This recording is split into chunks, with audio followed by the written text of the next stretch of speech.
Hello नमस्कार, ABC coaching classes में आपका स्वागत है। आज बात करते हैं वीकली करंट अफेयर्स। 10 जनवरी से 28 जनवरी के बीच जितने भी इम्पोर्टेंट करंट अफेयर बन सकते थे सभी इसमें डाला गया है। तो चलिए वीडियो को स्टार्ट करते हैं। एयरबस और CSIR भारतीय पेट्रोलियम संस्थान ने किसके लिए समझौता किया? तो सतत स्वदेशी विमानन ईंधन के परीक्षण के लिए। हर वर्ष पराक्रम दिवस कब मनाया जाता है? 23 जनवरी को।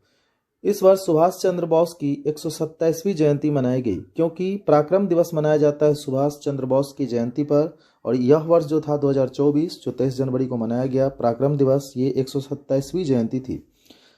21 जनवरी को किस राज्य ने अपनी 52वीं वर्षगांठ मनाई? मणिपुर, त्रिपुरा और मेघालय, ये तीनों राज्य 21 जनवरी को अपनी 52वीं वर्षगांठ मनाई।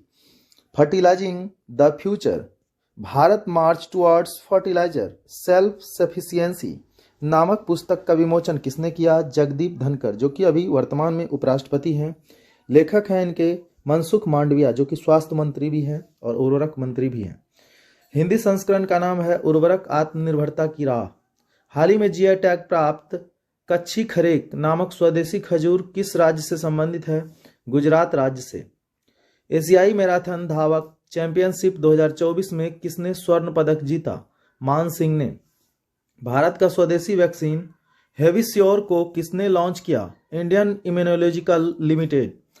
यह वैक्सीन हेपेटाइटिस ए की वैक्सीन है। हेपेट का मतलब ही होता है लीवर, या लीवर को प्रभावित करने वाली बीमारी है हेपेटाइटिस ए। हेपेटाइटिस ए दूषित भोजन या दूषित पानी से होता है। इस वर्ष 2024 की गणतंत्र दिवस परेड में कुल कितनी झांकियां शामिल होगी? 26 झांकियां।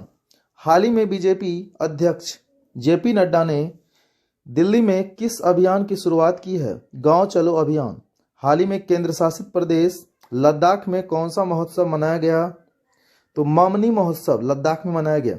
हाल ही में कनाडा देश की सरकार ने 22 जनवरी को क्या घोषित किया है? अयोध्या राम दिवस, क्योंकि इस वर्ष 22 जनवरी को अयोध्या में राम मंदिर स्थापित की गई, उनका उद्घाटन किया गया, इसलिए कनाडा सरकार ने भी अयोध्या राम दिवस 22 जनवरी को घोषित किया। हाल ही में फ्रांस ने हेनरी डेगनेल्स ग्रां प्री कुश्ती प्रतियोगिता में किसने कांस्य पदक जीता? रवि कुमार दहिया, जो कि कुश्ती के खिलाड़ी हैं।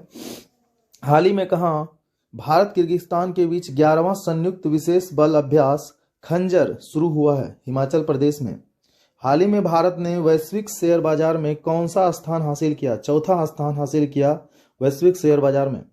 हाल ही में किस तिथि को राष्ट्रीय बालिका दिवस मनाया गया? 24 जनवरी को। बालिकाओं को प्रोत्साहित करने के लिए 24 जनवरी को हर वर्ष राष्ट्रीय बालिका दिवस मनाया जाता है। हाल ही में किसको सर्वोच्च नागरिक सम्मान भारत रत्न से नवाजा गया? तो इस बार बिहार के पूर्व मुख्यमंत्री कर्पूरी ठाकुर को नवाजा गया। हाल ही में कितने लोगों को पद्म पुरस्कार देने की घोषणा की गई? 132 लोगों को पद्म पुरस्कार। भारत के 4 पुरस्कार, सबसे बड़े पुरस्कार भारत रत्न, उसके बाद आता है पद्म विभूषण, फिर पद्म भूषण, फिर पद्मश्री। 132 लोगों को पद्म पुरस्कार दिया जाएगा। पद्म पुरस्कार 3 श्रेणियों में बटा हुआ है। पद्म विभूषण जो कि असाधारण योगदान के लिए दिया जाता है, जो 5 लोगों को इस बार दिया जाएगा, जो मार्च अप्रैल में दिया जाता है, और इसकी घोषणा होती है 26 जनवरी के मौके पर राष्ट्रपति के द्वारा। और पद्म भूषण जो सेवा के क्षेत्र में या सिविल सेवा के क्षेत्र में अन्य क्षेत्रों में दिया जाता है, जो कि 17 लोगों को मिलेगा। पद्मश्री लगभग सभी क्षेत्रों में स्पेशल कार्य के लिए दिए जाते हैं। तो वेंकैया नायडू, चिरंजीवी, वैजयंती माला, पद्म सुब्रमण्यम और बिंदेश्वर पाठक, इन 5 को का नाम याद रखना है, जो कि पद्म विभूषण इस बार इसको मिलेंगे। ICC पुरुष एक दिवसीय क्रिकेटर ऑफ द ईयर का पुरस्कार किसे जीता? तो विराट कोहली, जो कि 4थी बार इस बार जीते हैं वनडे में सर्वश्रेष्ठ क्रिकेटर का अवार्ड। महिला में चमारी अथापत्तू, जो कि श्रीलंका की खिलाड़ी हैं। अंतर्राष्ट्रीय सीमा शुल्क दिवस कब मनाया जाता है? तो 26 जनवरी को। अंतर्राष्ट्रीय सीमा अधिकारी और एजेंसियों के योगदान को उजागर करने के लिए यह हर वर्ष मनाया जाता है। गणतंत्र दिवस के मौके पर द्रौपदी मुर्मू ने कितने वीरता पुरस्कार की घोषणा की? 277 प्रकार के वीरता पुरस्कार की घोषणा की, जो लगभग 1132 कर्मियों को प्रदान किया गया। हाल ही में किसे सर्वोच्च न्यायालय के न्यायाधीश के रूप में नियुक्त किया गया? तो न्यायमूर्ति प्रसन्ना B बराले को, जो कि कर्नाटक के न्यायमूर्ति थे, कर्नाटक के न्यायाधीश थे, जिन्हें सर्वोच्च न्यायालय के न्यायाधीश के रूप में नियुक्त किया गया। यह नियुक्ति जो है सर्वोच्च न्यायालय के मुख्य न्यायाधीश के सिफारिश पर राष्ट्रपति के द्वारा अनुच्छेद 124 के तहत किया जाता है। राष्ट्रीय पर्यटन दिवस कब मनाया गया? 25 जनवरी को। पर्यटन को बढ़ावा देने के लिए 25 जनवरी को हर वर्ष राष्ट्रीय पर्यटन दिवस मनाया जाता है। गृह ज्योति योजना किस राज्य की योजना है? तो तेलंगाना राज्य की योजना है। इस योजना के तहत 200 यूनिट बिजली मुफ्त दी जाएगी। राष्ट्रीय मतदाता दिवस 25 जनवरी को मनाया गया। इस वर्ष की थीम है वोट जैसा कुछ नहीं, वोट जरूर डालेंगे हम। राष्ट्रीय मतदाता दिवस 2011 से मनाया जा रहा है। इस वर्ष 14वां राष्ट्रीय मतदाता दिवस मनाया जा रहा है। भारत और किस देश के बीच एक्सरसाइज साइक्लोन शुरू हुआ है? मिस्र के बीच।